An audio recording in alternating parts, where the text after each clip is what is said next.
Hey guys, today we're out here on the range and we're going to be looking at a P229 that I picked up. We did the review on the SIG 226 and I like that gun so much that I wanted to get the compact version of it, which is the 229. You can't get a 40 in the 229 anymore in a brand new gun, so you have to buy a used one. I got to looking around on Gunbroker and I found this one on there. This is actually an old gun, but it was a new gun because it was a gun that had never been fired. It was more of a display model at a gun shop, and it had never been sold to anybody, never been fired. So it was a brand new gun, but it was old stock.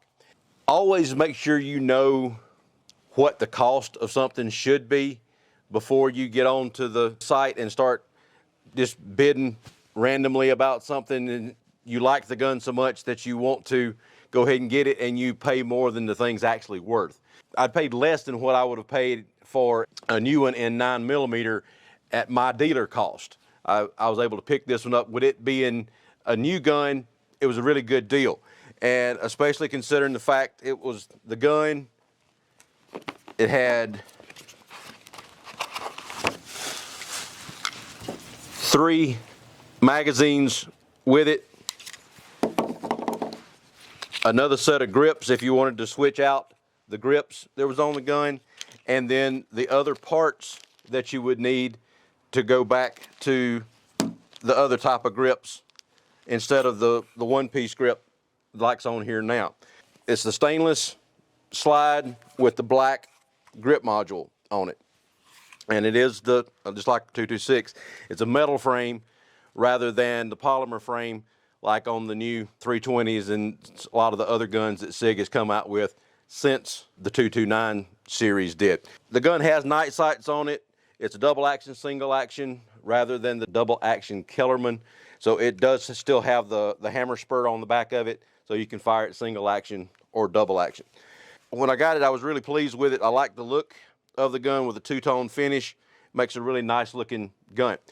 My normal carry gun is the P320, and this thing is pretty much the exact same size as far as height-wise, length-wise as the 320, and I'll show you that in just a minute. And later on we're going to do some comparisons between the 226, the 229, and the 320 because I've got the 40 caliber barrel for the 320, and we're just going to do some comparisons between the 3 different models of guns that are in the 40 caliber.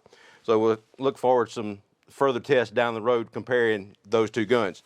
This one does have the pick rail on the bottom, so it's a newer style. Some of the original ones didn't have the pick rail, like the 226 that I've got. It does not have the pick rail on the bottom of it.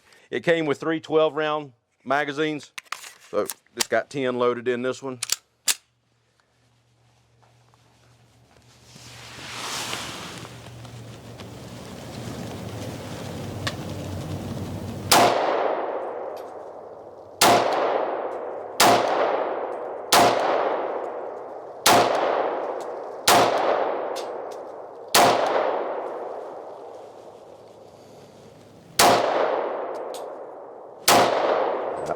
Jerk that one.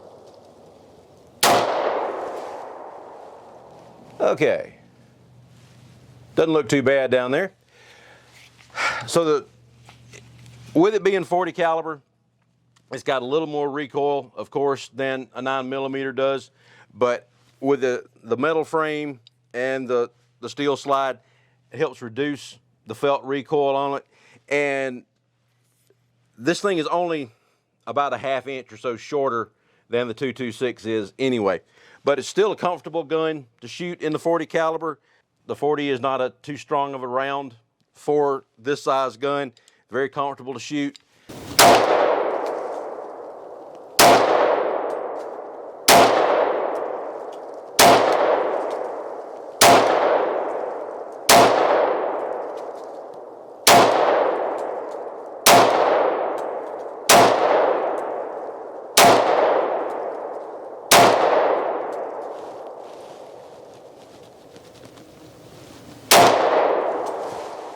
Okay.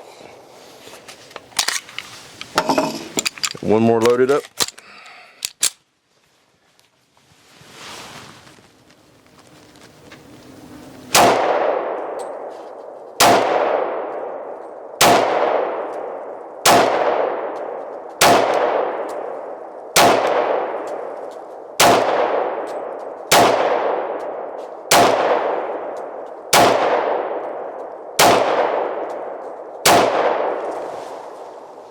I had the one that I felt I knew I jerked it down, so there's it right there.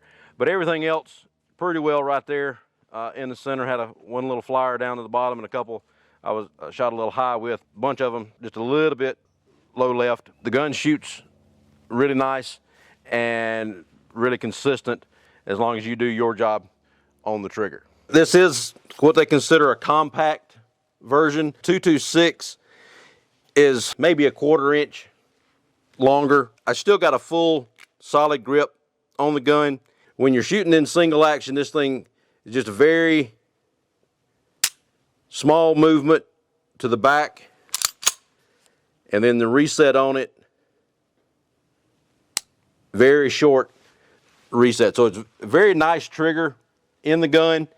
It's good and smooth, not any creep or anything in it. With this one being a new gun, it has not had any kind of work done on the trigger, but it is a very comfortable trigger, very smooth in the action. If you like hammer fired guns versus the striker fired guns, the 226 and the 229 series from SIG is a great option to have.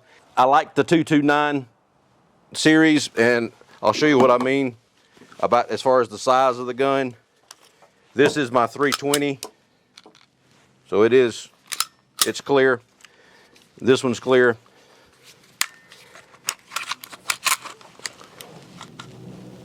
The guns are the same height as far as from the bottom of the grip up to the top of the slide.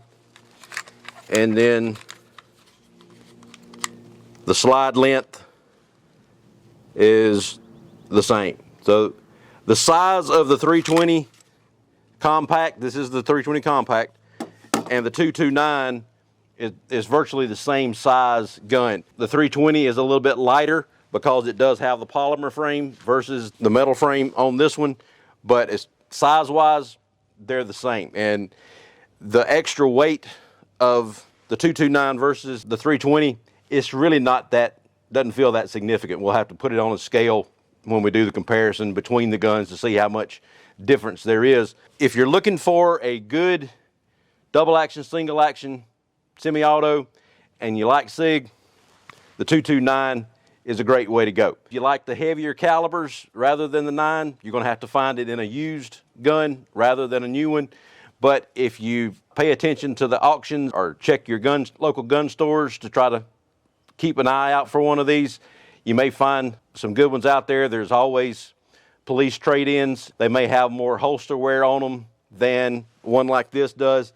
The 226, I think that's what that one was a police trade-in. The guns are still going to be in good shape. SIGs have a very long lifespan, so you can't go wrong when you pick up a nice SIG 229. So check them out. Check out doublelegalgunworks.com. Like and subscribe down at the bottom, and we'll talk to you later. Thanks. Bye.